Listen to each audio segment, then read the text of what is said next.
మన భూమి ఒకప్పుడు స్వచ్ఛమైన గాలి, నీరు, పచ్చదనం, పరిశుభ్రతతో కలకలలాడుతూ ఉండేది. కానీ ఇప్పుడు అది కష్టాల్లో ఉంది. కాలుష్యం, వ్యర్థాలు, వాతావరణ మార్పులు మన భూమి భవిష్యత్తుకు ముంపుగా మారాయి. మరి మనం మన భూమిని కాపాడుకునేది ఎలా?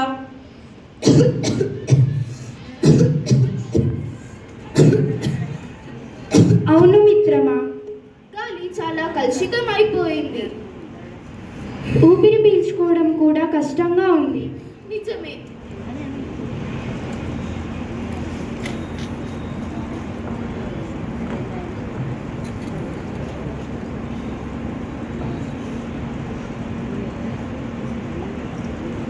అయ్యో, కుళాయిలో నుండి నీళ్లు రావడం లేదు. తాగడానికి శుభ్రమైన నీరే లేదు. అయ్యో, మల్ఫరా నిలిచిపోయింది.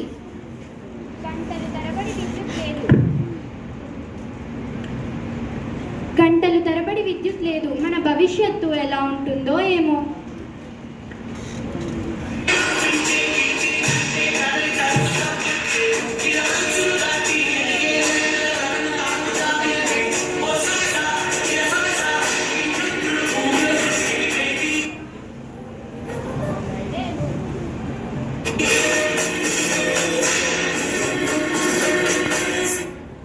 నేను భవిష్యత్తు నుండి వచ్చాను, కానీ అక్కడ మా భూమి మీద బ్రతకడానికి చాలా కష్టమైంది.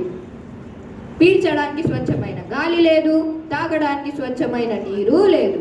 విద్యుత్ తరచుగా పోతుంది. చెట్లు, జంతువులు అన్నీ అంతరించిపోయాయి. ఏంటి, నిజంగా అంత చెడిపోయిందా? అవును, మీరు ఈరోజు చర్య తీసుకోకపోతే రేపటి భూమి అలాగే ఉంటుంది. మేము ఇప్పుడు అక్కడ బ్రతకడానికి పోరాడుతున్నాం. మరి మేమేం చేయాలి? భూమిని కాపాడే మార్గమే లేదా? ఉంది. గ్రీన్ టెక్నాలజీ వాడితే మనం మన భూమిని కాపాడుకోవచ్చు. మరి మనం ఏం చేద్దాం? దీనికి వేరే మార్గమే లేదా? నాకు తెలిసిన ఒక శాస్త్రవేత్త ఉన్నారు. మనం ఆయన దగ్గరికి వెళ్తే తప్పకుండా పరిష్కారం ఇస్తారు. సరే, పద వెళ్దాం.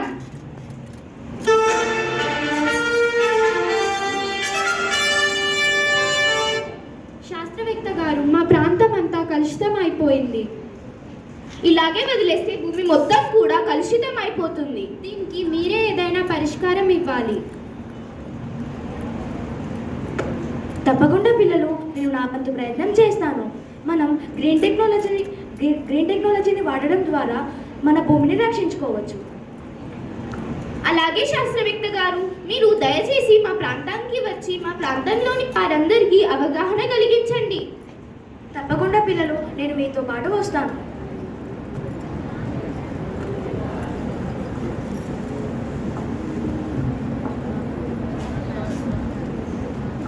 పిల్లలు, శాస్త్రం మనకు ఎన్నో పరిష్కారాలను ఇచ్చింది. నేను మీకు చూపిస్తాను.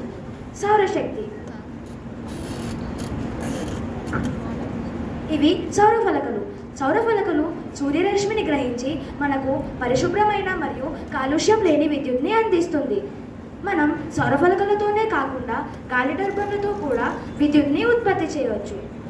ఇవి గాలి టర్బైన్లు.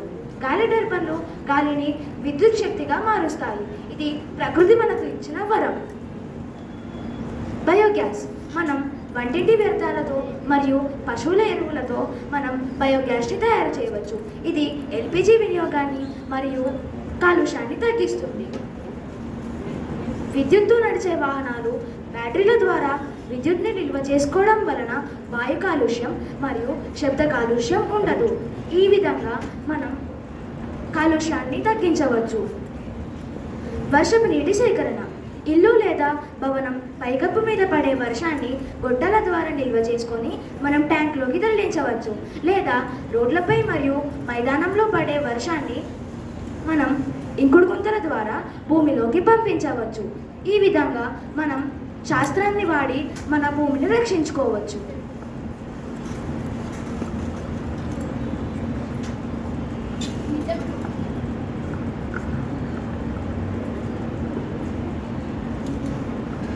నిజమే, మనం సౌరశక్తిని ఉపయోగిద్దాం మరియు చెట్లు కూడా నాటుదాం. అలాగే మిత్రమా, మరియు ప్రకృతి మనకు ప్రసాదించిన గాలిని ఉపయోగించి మనం గాలి టర్బైన్లను వాడదాం. ఇక నుండి ప్రతి ఇంకుడు గుంతలను ఏర్పాటు చేసుకుందాం. వర్షపు నీటిని ఆదా చేద్దాం. మనమందరం నీటిని ఆదా చేద్దాం. గాలిని నీటిని పరిశుభ్రంగా ఉంచుదాం మరియు కాలుష్యరహిత విద్యుత్ వాహనాలను ఉపయోగిద్దాం. సరే, అలాగే చేద్దాం. జంతువునాం నరజన్మ దుర్లభం. అన్ని జన్మలలోకెల్లా మానవ జన్మ ఉత్తమమైనది, సర్వశ్రేష్టమైనది. మనుషులుగా మనమే ప్రకృతిని కాపాడకపోతే ప్రకృతి చేసే విలయ తాండవాన్ని తట్టుకోగలమా? ఆలోచించండి. ఆలోచించండి ఓ అక్క అన్న, ఏం చెప్పగలం మీకు ఇంతకన్నా. ఆలోచించండి ఓ అక్క అన్న, ఏం చెప్పగలం మీకు ఇంతకన్నా. ఆలోచించండి ఓ అక్క అన్న, ఏం చెప్పగలం మీకు ఇంతకన్నా. గ్రీన్ టెక్నాలజీని వాడుదాం.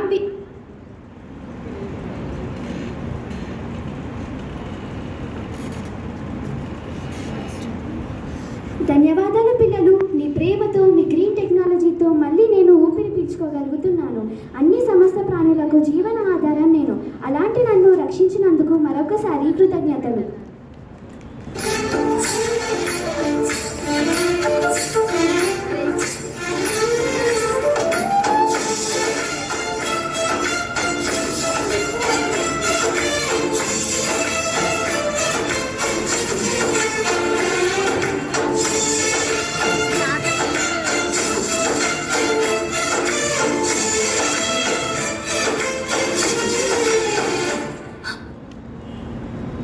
పచ్చని చెట్లు ప్రగతికి మెట్లు.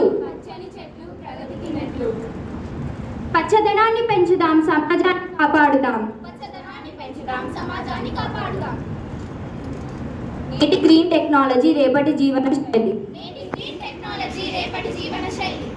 ప్లాస్టిక్ వద్దు, పచ్చదనం ముద్దు. కాలుష్యాన్ని తగ్గించు, జీవితాన్ని పొడిగించు. గ్రీన్ టెక్నాలజీ మన ఆశ, మన భవిష్యత్తు.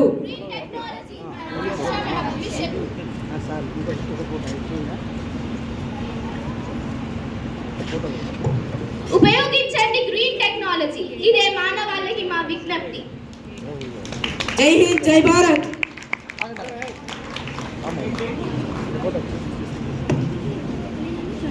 తెలుగులో చూసుకునే సౌకర్యము ఉంది.